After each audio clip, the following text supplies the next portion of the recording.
Gender and sexuality. That's what we're discussing today on Sociology of Leadership, section 10.1.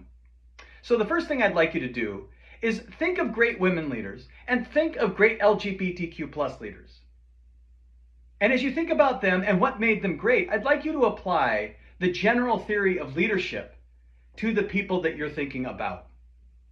In many cases, I think you'll find that community, society, and time and place play a major factor in their success. So let's first start with some definitions. Gender. Gender is personal traits, social positions that members of society attach to being female or male.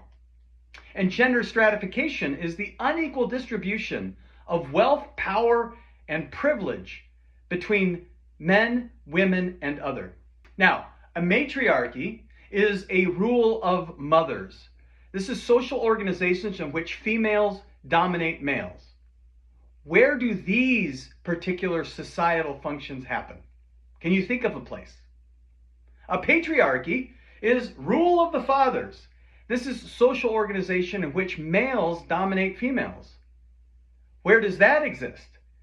And that one may come into play at greater detail as you look at history.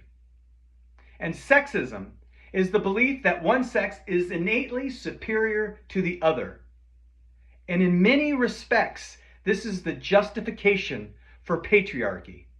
So both matriarchy and patriarchy are forms of leadership where the social organization is dominated by one gender over the others.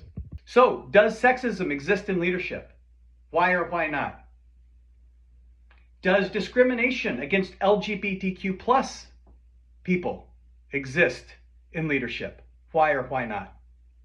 As we discussed earlier, and as we will discuss in the future, 95% of Fortune 100 CEOs are white, 95% of Fortune CEOs are male, and 99% identify publicly as straight. But we know that's not what happens in the real world. We know that in the United States, 64% are white, 51% are female, and someplace between 10 and 20% are LGBTQ plus status. So as you think of great leaders and you think of the general theory of leadership, you can start to see some of those differences based on society and not the person.